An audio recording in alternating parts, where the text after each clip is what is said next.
GameTime Mini. I got my hands on an N64 in 2002.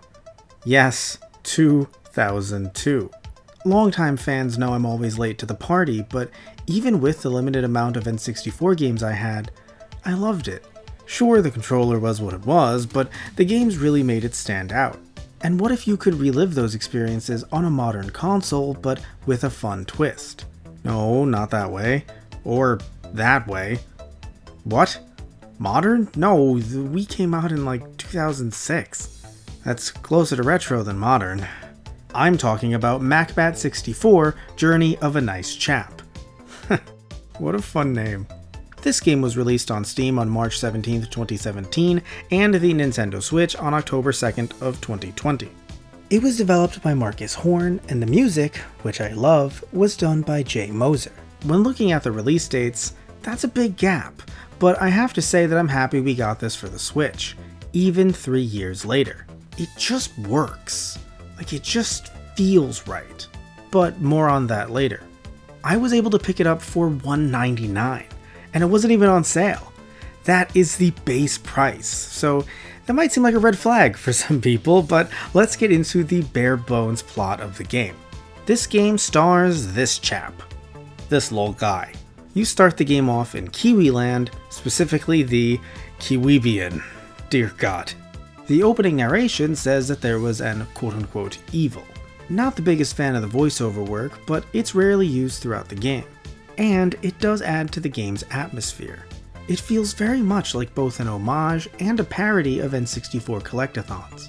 If you aren't familiar with the term, it's a game genre where the main goal is, well, collecting. Pretty self-explanatory. Games that people usually think of when hearing the name are Super Mario 64 and Banjo-Kazooie. This game definitely falls into that category. What I find interesting is that while it is a new experience, it is very much leaning into the N64 aesthetic.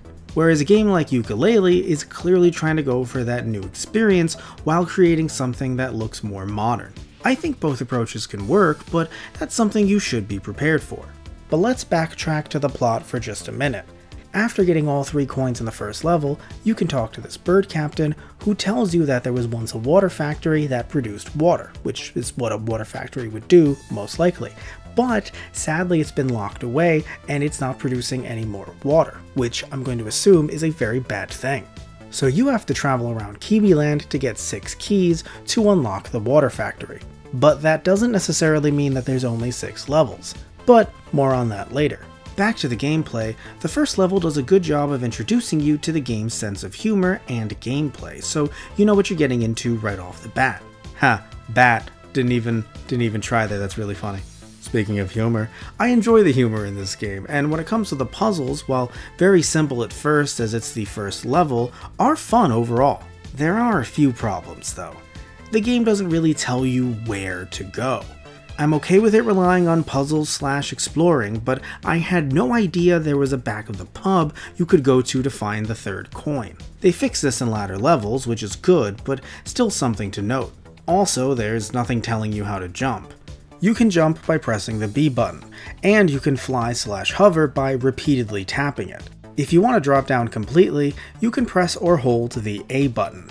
While the A button is usually the jump button, I don't really have a problem with this, outside of the main menu where you do have to hit the B button to go forward, and that is kinda weird. Another issue is the camera angle.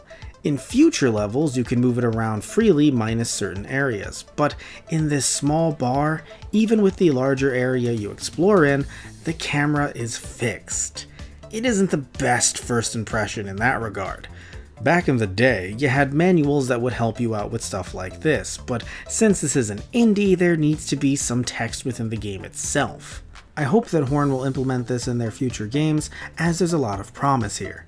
The references in this game are abundant, so I don't want to spoil all of them, but I will say that this game isn't shy when it comes to switching up its genre. It makes sure to hit all the classics, and it does it in a way where, even if you weren't a huge fan of everyone, you can still appreciate what it's trying to do. My only issue is that the game doesn't always tell you how the new controls work, which frustrates me to no end in one of the levels. It isn't hard to pick up, just unexpected. it was absolutely my least favorite level. It's hard to choose a favorite level, but I think I'm going to choose Tubular City.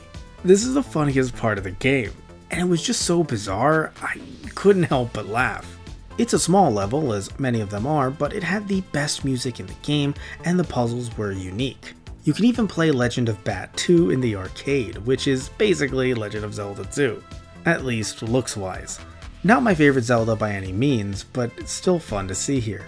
Speaking of levels, there are 10 overall, with the last being the final boss fight, which makes this a rather short game, clocking in at around 2 hours at most. More so if you get stuck. I enjoyed it nonetheless, but definitely something to keep in mind. What I was pleasantly surprised about was the post-game content. Yes, there's post-game content. It's still part of the 2 hours I mentioned before, but things get real weird here. Which, if you're like me, you definitely want to play these bonus levels again and again.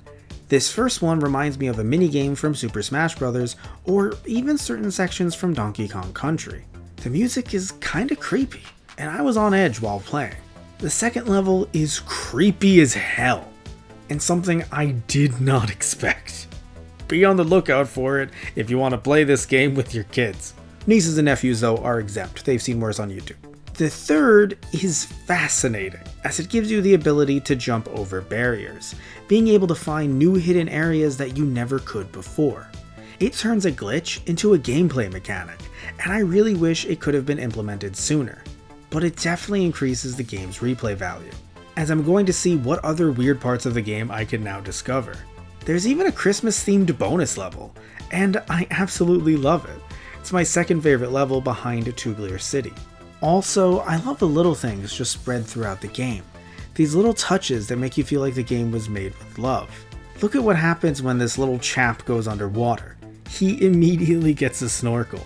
I can get why some people think this game looks rushed, but while I do think some parts of it could have used more polish, a lot of this is an artistic choice. And you don't have to like it, but it is a choice nonetheless. This is a game that doesn't underdeliver at its $1.99 price point and is a fun game to play with friends.